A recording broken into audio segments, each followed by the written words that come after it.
मैं जवाब ले लेता हूं आपकी बात का विश्वास जी। आपने कहा ये सरकार की जिम्मेदारी है, हम अगर आगाह नहीं करेंगे, और कोई हमें चेता रहा है कि राहुल गांधी जी की सभा में कोरोना पॉजिटिव लोग शामिल हो रहे हैं और वो ये चेताने वाले सांसद हैं, तो क्या उनकी बात का कोई संज्ञान केंद्रीय स्वास्थ्य मंत्री नहीं लेंगे? अतुल जी।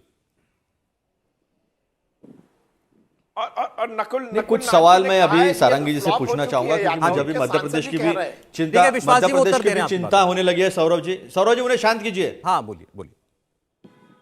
मुझे विश्वास सारंगी ने जो अभी तक बातें की उससे मुझे मध्य प्रदेश की चिंता होने लगी है कि ऐसे सोच वाले मंत्री अगर होंगे तो मध्य प्रदेश का तो कुछ खरा नहीं है। अभी मुझे एक बात बताइए, आपको राहुल गांधी का जो भारत जोड़ो यात्रा है वो फ्लॉप शो लगता है, वह उसको नज़रअंदाज करने वाली चीज़ लगती है, लेकिन आप ही तो ज़्यादा उसकी दखल अंदाजी कर रहे हो, आप ही तो ज़्यादा उसको और प्रसिद्ध कर रहे हो, आप ही तो जो जितने झूठ बोल सकते हो उतने झूठ बोले हैं। आपने पाकिस्तान जिंदाबाद वाली लड़की का बोला था, वहाँ पर भी फंसे, वहाँ पे भी आपका झूठ जो है मुंह के बल गिरा था। आप विवेकानंद के स्मारक के बारे में स्मृति जी ने कहा था उनकी स्मृति भ्रंश हो गया था, वो भी तब भी मुँह पर गिरे, हर बात पर मुँह पर गिरे और आज भी गिर रहे हैं। ये सिर्फ 1 एकड़ जमीन पर कृषि करके हर महीने 1 लाख तक कमाते हैं।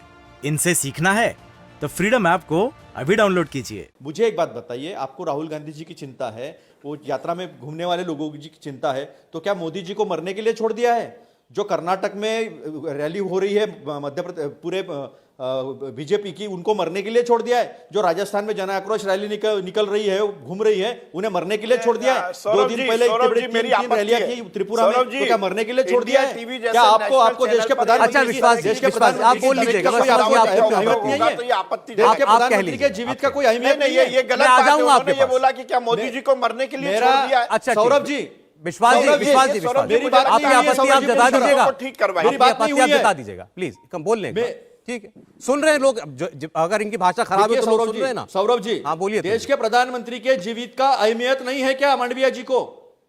देश के प्रधानमंत्री के जीवित का अहमियत नहीं है क्या इस देश के स्वास्थ्य मंत्री को?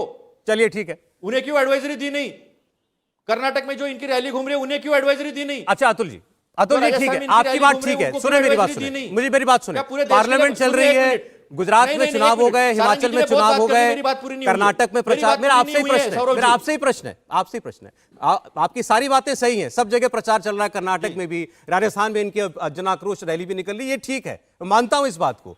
आप ये आरोप लगाएं कि जो चिट्ठी स्वास्थ्य मंत्री ने लिखी केवल और केवल राहुल गांधी को उनकी यात्रा को लेकर के और कहा कि आप देश हित में इसको स्थगित कर दीजिए, अगर आप कोरोना प्रोटोकॉल का पालन नहीं कर सकते तो ये टारगेट करने के लिए किया गया यात्रा को, इतनी बात तो समझ में आ सकती है, ये पॉलिटिकली बात हो सकती है। लेकिन राहुल गांधी का यह कहना आज की सभा में कि बहाना बना रहे हैं, कोविड आ गया, मास्क लगा लो, ये बहाना है, तो ये जनता को आम संदेश क्या दे रहे हैं कि जनता ये मान ले नहीं कोरोना नहीं है, जनता ये मान ले कि मास्क ना लगाना है?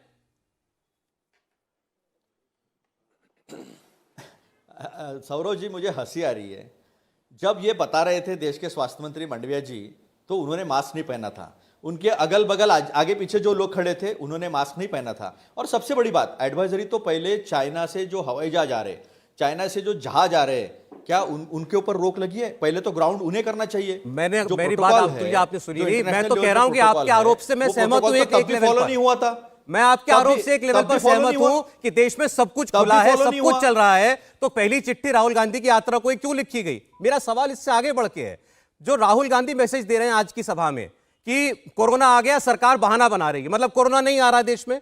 राहुल गांधी कहते हैं कि सरकार कह रही है मास्क पहन लो, तो ये बहाना है, मतलब देश के लोग मास्क ना पहने। देखिए सौरभ जी, कुछ चीजें जो है ना वो गवर्नेंस की चीजें होती है।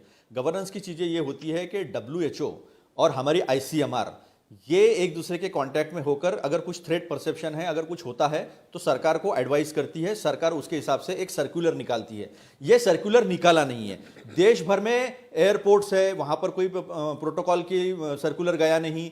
चाइना से जो प्लेन्स हवाई जहाज आ रहे हैं या जहाज आ रहे हैं उनके ऊपर कोई रोक नहीं है। ये सिर्फ 1 एकड़ जमीन पर कृषि करके हर महीने 1 लाख तक कमाते हैं। इनसे सीखना है तो फ्रीडम ऐप को अभी डाउनलोड कीजिए। इनकी अपनी रैलियां चल रही है, उनके ऊपर कोई रोक नहीं है। और केवल राहुल गांधी जी के ही रैली पे अगर बात कर दी जाए तो इन्हें कोरोना से डर नहीं लगता है, राहुल गांधी जी के भारत यात्रा से डर लगता है। चलिए वही आपका आरोप, मतलब पूरे देश के अंदर कोरोना को लेकर केंद्र सरकार की जो बैठकें चल रही है, बयानबाजी जो है वो झूठे बयानबाजी, मतलब देश में अब जो एडवाइजरी भी जारी होगी तो निकालते लेकर प्रोटोकॉल पूरे हिंदुस्तान के लिए सौरभ जी। हाँ, लेकिन आरोप तो आपकी पार्टी ये लगा रही है ना कि वो राहुल गांधी की यात्रा को टारगेट करने के लिए, देश के लिए प्रोटोकॉल निकलना चाहिए। नहीं, पूरे देश के लिए अब जब प्रोटोकॉल ये निकालेंगे, क्या तब भी कांग्रेस ये कहेगी कि राहुल गांधी की सभा को रोकने के लिए इन्होंने देश में कोरोना की पाबंदियां लागू कर दी?